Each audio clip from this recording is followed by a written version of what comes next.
예, 우리 사랑하는 성도님들 반갑습니다. 오늘도 귀한 우리 수요일에 우리 함께 예배하시면서 우리 하나님의 은혜가 있는 시간 되기 원합니다. 같이 기도하십니다. 아버지 하나님 감사합니다. 오늘 귀한 수요일 저녁 우리 사랑하는 성도들과 함께 주의 말씀 안에서 은혜 나누기 원합니다. 말씀을 전하는 자 듣는 자 모두에게 주께서 함께하여 주시옵소서. 이 모든 말씀 예수님의 이름으로 감사하며 기도하옵나이다. 아멘. 오늘 이 시간 우리가 함께 보실 하나님의 말씀은 우리 시편 109편 1절에서 10절까지의 말씀입니다. 제가 말씀 봉독합니다. 내가 찬양하는 하나님이여 잠잠하지 마옵소서. 그들이 악한 입과 거짓된 입을 열어 나를 치며 속이는 혀로 내게 말하며 또 미워하는 말로 나를 두르고 까닭없이 나를 공격하였음이니이다. 나는 사랑하나 그들은 도리어 나를 대적하니 나는 기도할 뿐이라. 그들이 악으로 나의 선을 갚으며 미워함으로 나의 사랑을 갚았사오니 악인이 그를 다스리게 하시며 사탄이 그의 오른쪽에 서게 하소서.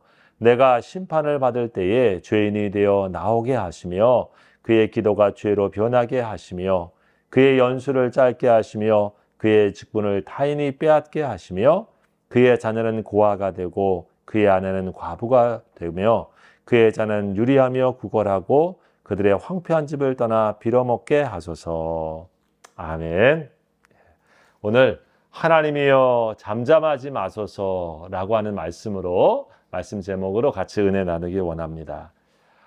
우리 심리학 교수인 김정규 교수라는 분이 있는데 그분이 여러 이렇게 상담을 받으면서 상담 사람들에게 상담을 해주는데 한 사람의 얘기를 했습니다. 어떤 한 사람이 자기가 어릴 적에 엄마에게 큰 오해를 받아가지고 그것이 심한 평생의 트라우마가 생긴 그런 얘기를 이렇게 들려줬는데 다른 게 아니라 자신이 어렸을 때 집에 있을 때 집에 돈이 없어진 것입니다. 근데 엄마가 이 돈이 없어진 것을 자식한테 갖고 간 걸로 생각을 해가지고 엄마가 자기가 훔쳤다고 생각해서 빨리 거짓말하지 말고 돈 훔친 거 잘못했다 그러고 빨리 돈 내놔라 이렇게 얘기를 하신 거죠. 말을 아니 나는 안 그랬다. 내가 갖고 간 거 아니다. 자기 결백을 갖다가 이렇게 주장을 해도 엄마가 받아들이지 않고 심지어 이 엄마가 거짓말한다고 경찰서에 전화까지 하게 되어집니다. 그래서 경찰이 오게 되는 상황까지 된 거예요. 그래서 나중에 보니까 이 당사자가 훔친 게 아니라 어린애가 훔친 게 아니고 그 언니가 사실은 엄마 돈을 갖다가 이렇게 자기 쓰려고 갖고 간 거였죠. 참 어렸을 때 이 일을 당하면서 이 사람이 이제 나중에 그 큰 트라우마가 생긴 겁니다. 모든 거에 이 결백증까지 이렇게 생기면서 심지어 자기가 한 게 아닌데 이거 내가 한 거 아닌가 이런 그 스스로를 갖다가 믿지를 못하고 너무 이렇게 의심을 받으니까 그래서 자기 자신을 막 의심하게 되어지는 그러한 정신적인 충격까지 받은 그런 얘기를 합니다. 여러분 어느 한 사람의 얘기겠지만은 사실 참 우리가 가까운 사람이 나를 안 믿어주고 오해하고 그래서 인간관계가 막 틀어지고 여러분 그런 일들을 우리가 만나지 않습니까? 정말 속에서 자기는 정직하게 말을 했는데 믿어주지 않을 때 얼마나 마음에 억울합니까? 답답하고요. 그렇죠? 살면서 사실 이런 억울한 일들 우리 삶에서 답답한 일들을 만나게 되는 것이 인생이구나 하는 생각을 한 번 더 하게 되어지는데 그럴 때마다 참 마음이 속상하게 되어지죠. 우리 잘 아는 성경에 참 억울한 일들을 당한 일들이 여러 사건들이 있지만 그 중에 한 사람이 요셉이죠. 요셉도 이 애굽에 가가지고 이집트에 가가지고 사실 믿었던 형들한테 배신을 당한다라고 볼 수도 있는데 그렇게 구덩이에 빠져가지고 이 상인들한테 팔려가지고 자기가 생각지 못한 이 이집트에 오게 됐지 않습니까? 거기에서 남의 집에 가서 종살이 하게 되어지는데 그 집이 이제 이 보디발의 집이었죠. 그곳에서 있게 되어지는 과정 속에서 정말 성실하게 열심히 일하는 가운데서 우리 성경에 무슨 일이 있습니까?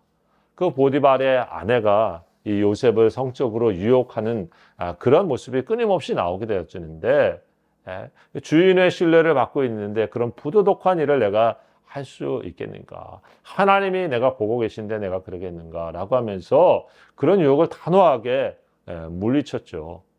자, 그런데 어떤 일이 생겼습니까?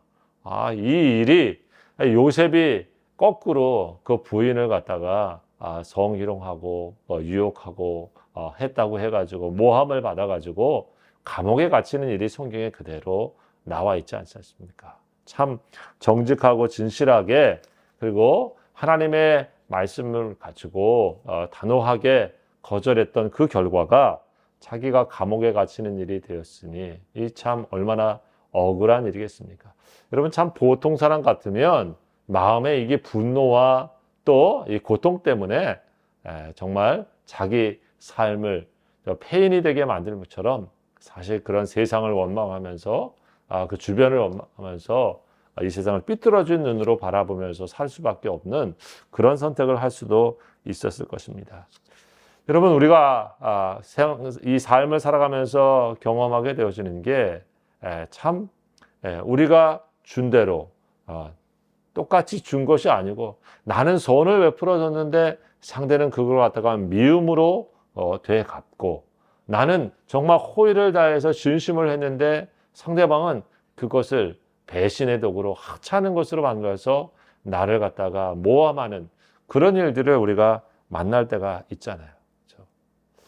여러분 참 오늘 시편의 얘기는 바로 그런 상황 속에서 쓰고 있는 그런 거라고 우리가 볼 수가 있는 거죠. 시편 109편은 사실 다윗이 자신을 비난하고 힘들고 어렵게 하는 이 악인들에 대해서 하나님께 호소하고 있는 그런 얘기입니다. 하나님, 내가 잠잠하지 마십시오. 이렇게 얘기를 하고 있는 기도입니다. 여러분 다윗도 인신공격을 엄청 받은 것으로 보여집니다. 특별히 잔인한 어떤 사람의 핍박의 주동자로 이 다윗이 너무나 큰 고통을 받게 되어지는데 그것이 누구인지 딱 구체적으로 이름이 나와 있지는 않습니다. 그것이 자기를 늘 죽이려고 했었던 사울의 왕일 수도 있고요. 아니면 사울 왕을 추종하고 그 권력 다툼에서 다윗을 계속 모함하는 사울의 추종자 혹은 사울의 장교 중에 한 명일 수도 있겠습니다. 어쨌든 여러분 이런 억울한 일을 만났을 때에 우리가 어떻게 해야 될 것인가? 이런 답답한 일을 만났을 때 여러분 신앙인들 어떻게 반응해야 될 것인가? 여러분 오늘 그런 말씀 속에서 이 말씀을 우리가 볼 수 있기 바랍니다. 하나님 앞에서 오늘 이 성경에 이 다윗 또 이 시인은 그런 일을 만날 때 자신의 이 슬픔과 분노를 그대로 하나님 앞에 지금 다 쏟아내고 다 표현하고 있다고 하는 것입니다. 여러분 사실 이 정도 일들을 만나게 되어지면 우리는 뭐 겉에서 봤을 때 그래도 신자니까 그거를 갖다가 잘 이렇게 온유하게 잘 대해야지. 여러분 사실 말은 쉽습니다만 그러기가 쉽지 않죠. 그리고 또 그것이 사실 능사도 아닙니다. 견뎌내고 남 미워하지 않는 성인 군자처럼 우리가 쉽게 우리 자신을 갖다가 그렇게 받아들일 필요도 없습니다. 어떻게 보면 우리 자신이 굉장히 약하지 않습니까? 우리들도 사실 내가 선을 베풀면 그래도 그가 내게 좋은 선이 아니라 할지라도 악으로는 갚지 말아야지. 그렇게 하는 사람을 어떻게 견뎌내기 쉽겠습니까? 나는 그를 보면서 늘 축복하고 칭찬하고 경전했는데 뒤돌아서는 나를 욕하고 다른 사람한테 나를 갖다가 모함하는 그런 사람을 우리가 그렇게 뻔뻔하고 그렇게 배신감을 느끼게 하는 사람을 아무 간정 없이 우리가 그냥 편안하게 어떻게 사실 대할 수 있겠습니까? 여러분 쉽지 않은 일이죠. 하나님을 믿는 백성에게 있어서 이런 일을 만난다고 하는 것 여러분 쉽지 않습니다. 그때 오늘 이 시인은 어떻게 보면 그런 일을 만나고 있을 때 지금 하나님께 이렇게 말씀을 드리고 있습니다. 그들이 악한 입과 거짓된 입을 열어서 나를 치고 속이는 혀로 내게 말한다. 예, 정말 악한 말로, 그리고 아주 기만적인 입술을 가지고 거짓된 입술로 나를 공격해 대고 있습니다. 심지어 미워하는 말로 나를 마치 옷으로 입히듯이 나를 두르고 까닭 없이 나를 공격합니다.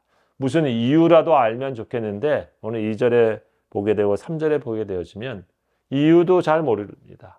왜 저 사람이 저러는지, 내가 먹던 뭐 상처난 말을 했다든지 혹은 그한테 손해를 끼치는 일을 했으면 아유, 저 사람도 좀 그래서 나한테 좀 그러는 것보다 좀 이해라도 될 텐데, 이유가 없는데 저 사람이 그냥 저를 미워하고 이유도 이해 없는데 나를 공격하는 것을 정말 이해할 수가 없는 것이죠. 예, 사실 그런 사람들의 깊은 내면들은 자기가 깊은 열등감, 또 자기 피해 의식, 뭐 오만한 자기 자만에 빠져서 자기 자신이 병든 영혼인 경우가 참 많습니다. 그러니까 또 이해를 하기도 쉽지 않고 또 이해할 수 없는 그런 일들을 벌이는 것이죠. 자, 여러분, 이런 가운데서 오늘 시인이 하고 있는 말씀은 뭐냐면 이런 얘기를 하고 있습니다. 그들이 악으로 나의 선을 갚으며 미워함으로 나의 사랑을 갚았사오니 하나님 앞에 이 악인들을 하나님 처리해 주십시오. 하나님께서 맡아주십시오 라고 하면서 기도하는 거죠. 6절에 악인이 그를 다스리기, 악한 사람이 그보다 더 악한 놈이 이런 사람 갖다가 다스려서 자기도 좀 깨달았으면 좋겠다. 이 사탄이 그의 오른쪽에 서게 하시고, 이런 말씀은 이 사탄의 특성이 뭐냐면 고소하는 것입니다. 그래서 또 다른 성경 번역에 보게 되어지면 고소하는 자가 그 옆에 서서 고발을 하게 해주십시오. 무고한 나를 갖다가 늘 남한테 음해하고 고소하는 일을 당하게 보니까 하나님, 저 사람도 정말 자기도 좀 깨닫게, 이 사탄과 같이 고소하는 사람, 자기도 고발당해서 이 무고한 고교에서 당하는 일이 얼마나 그 고통스러운지 자기도 좀 받아서 알게 해주십시오. 이런 얘기를 하고 있는 겁니다. 심지어 어떤 기도를 하고 있습니까? 8절과 10절에 보면 그가 사는 날, 그가 사는 인생, 그가 짧게 해달라. 빨리 죽게 해달라. 그가 하는 일도 그 사람 지금 하는 일 잃어버리고 그 자리에서 한마디로 잘리게 하고 그 일 다른 사람이 맡아서 하게끔 하나님 그렇게 해주십시오. 왜 그렇습니까? 이 사람이 남 그렇게 사는 사람이 사실 오래 살아 못하겠습니까마는 하나님 앞에 그렇게 속상하니까 기도를 드린 것입니다. 그 자리를 가지고 남을 섬기고 남을 축복하는 자리를 준 건데 그 자리를 가지고 자기 직책을 가지고 위세를 떨며 더 나아가서 다른 사람을 핍박하며 그리고 그 힘을 가지고 남의 남의 그냥 고통스럽게 하는 자리에 있으니 그 일을 다른 사람이 가져가게 해 주십시오. 그런 얘기를 하는 것입니다. 여러분 그 성경에 보면 정말 더 얼마나 이 시인이 고통스러운 상황 속에서 이런 자신의 토로를 하는지 볼 수가 있습니다. 그 자식은 아버지 없는 자식 되게 하시고 아내는 과부가 되게 해 주십시오. 그 자녀들은 떠돌아다니면서 구걸한 신세가 되게 하시고 그 집은 폐허가 되게 하시고 밥을 빌어먹는 구걸해 먹는 인생이 되게 해 주십시오 라고 지금 기도하고 있습니다. 여러분, 이 믿음의 사람들이 근데 이렇게까지 기도할 수가 있을까? 그런 생각이 들지 않습니까? 근데 이 7절에 보면 이 사람이 기도도 하는 사람이에요. 어떻게 보면 신앙인일 수 있습니다. 7절에 그가 하는 기도는 죄가 되게 하시옵소서. 기도하는 사람이라고 하는 것이죠. 자기도 하나님 아는 사람이라고 하는 사람이에요. 참. 그런데 여러분, 이 사람에게 있어서 다윗은 어떻게 보면 지금 그렇게 하나님 앞에 이 사람을 향해서 정말 저주하듯이 다 기도를 하고 있는 것입니다. 여러분 어떻습니까? 우리 아마 이 말씀을 대하는 성도들은 예수 믿는 사람이 그렇다고 말이야 이렇게까지 뭐 기도할 수가 있는가 이런 생각이 아마 들 거 아닙니까? 그죠? 빨리 죽어라. 빨리 그 자리에서 그냥 쫓겨나서 다른 사람이 그 자리에 차지하게 해라. 저 사람은 그냥 아내는 과부가 되고 자식들은 그냥 구걸하고 할 정도로 그렇게 되라. 자기도 고소를 당해봐라. 이런 기도를 드리고 있는데, 여러분, 사실 이런 말씀을 들으면, 이런 기도를 우리가 할 수 있을까? 근데 어떻게 보면 참 통쾌합니다.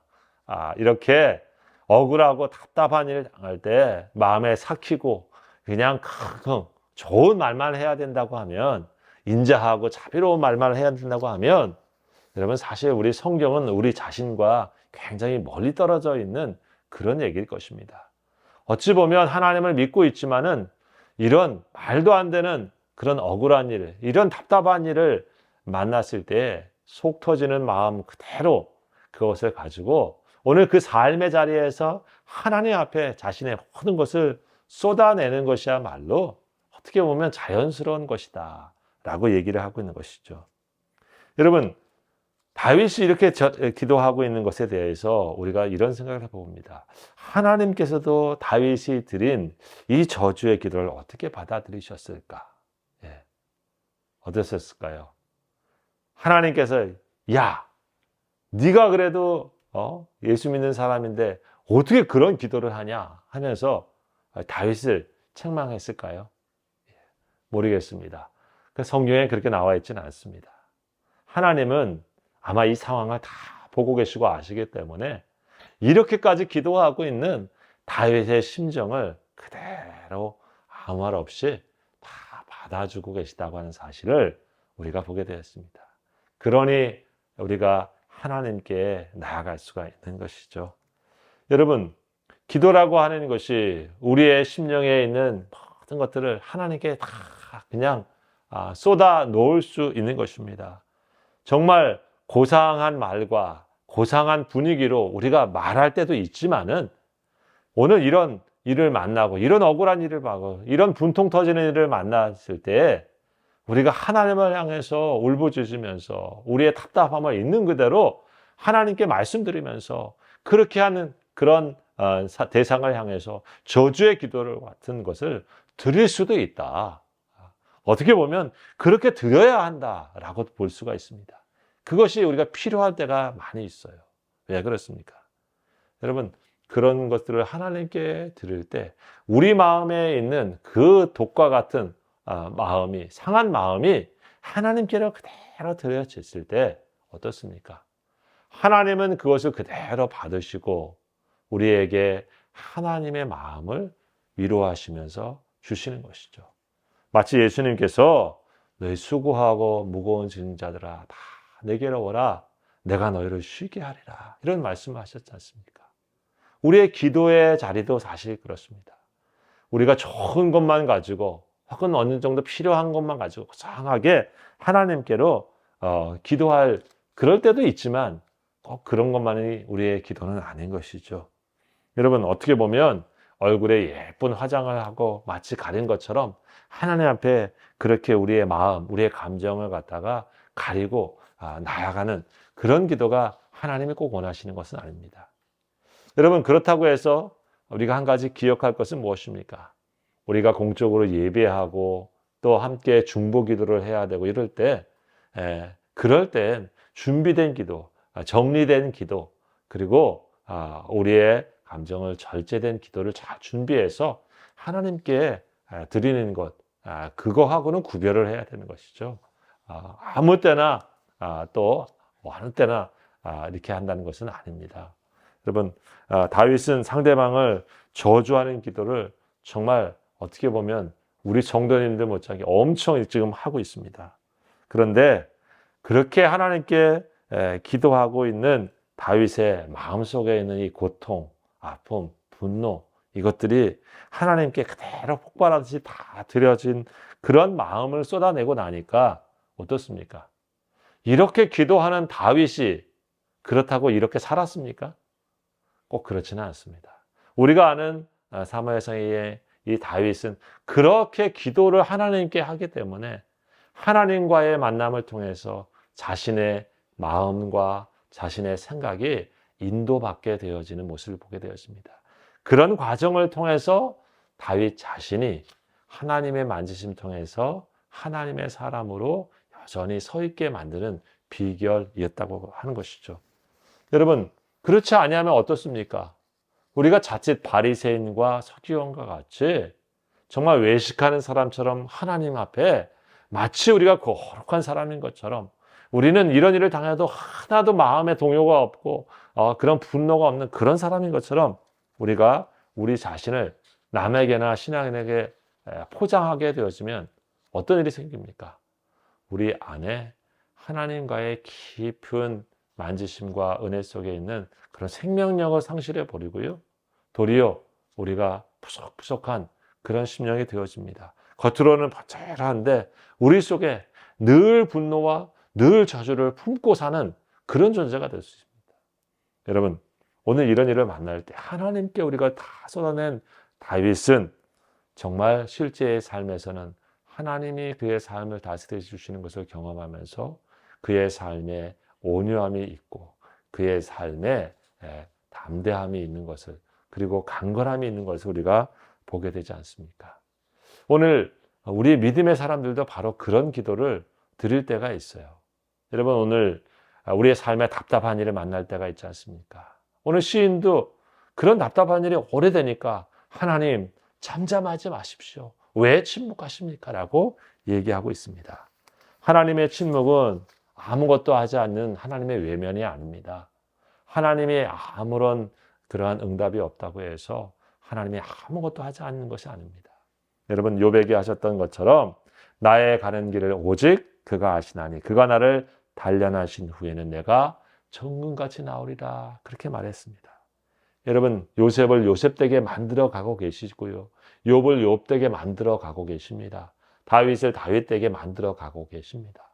그것이 우리가 하나님 앞에 우리의 있는 모습 그대로를 다 쏟아내면서 이런 정말 저주의 기도와 같을 정도로 우리의 모든 부정적인 것들을 다 쏟아내는 그러한 깊은 주님과의 기도가 있는 것, 그것이 우리가 하나님의 사람으로 만들어져 가는 과정 속에 있는 필수적인 요소인 것이죠. 여러분, 광고 중에 소리 없이 강하다, 이런 얘기 있습니다. 예, 바로 우리 하나님이 그런 분이세요. 우리가 침묵하는 것처럼 없지만 하나님은 늘 강하십니다. 하나님은 우리의 삶을 인도하고 계시는 전능하신 분이십니다. 우리의 상한 섬세한 마음 하나하나도 놓치지 않으시고 우리와 함께 가시는 그분 앞에 여러분, 우리의 마음 있는 것, 또 어떤 일을 만나실 때도 여러분 하나님 앞에는 다 쏟아내시고 또 하나님의 세미한 음성과 손길을 여러분 느끼시면서 우리 주님께서 우리를 만들어 가시는 귀한 은혜, 우리가 이 한 주간도 누리시고 이 한 해를 통해서 그렇게 주님과 동행하시는 성도들이 되셔서 우리 하나님이 우리를 축복하시는 귀한 믿음의 인격을 다 소유하시는 우리 성도들이 다 되시기를 우리 주의 이름으로 축원합니다. 기도하시겠습니다. 아버지 하나님, 감사합니다. 참으로 세상을 살아가며 말도 되지 않는 억울한 일을 볼 때가 있습니다. 신앙인이라 하면서 기도한다고 하면서 우리의 심령과 마음을 핥히고 상처내는 일들을 아버지 아무렇지도 않게 하는 일들을 하나님 만날 때도 있습니다.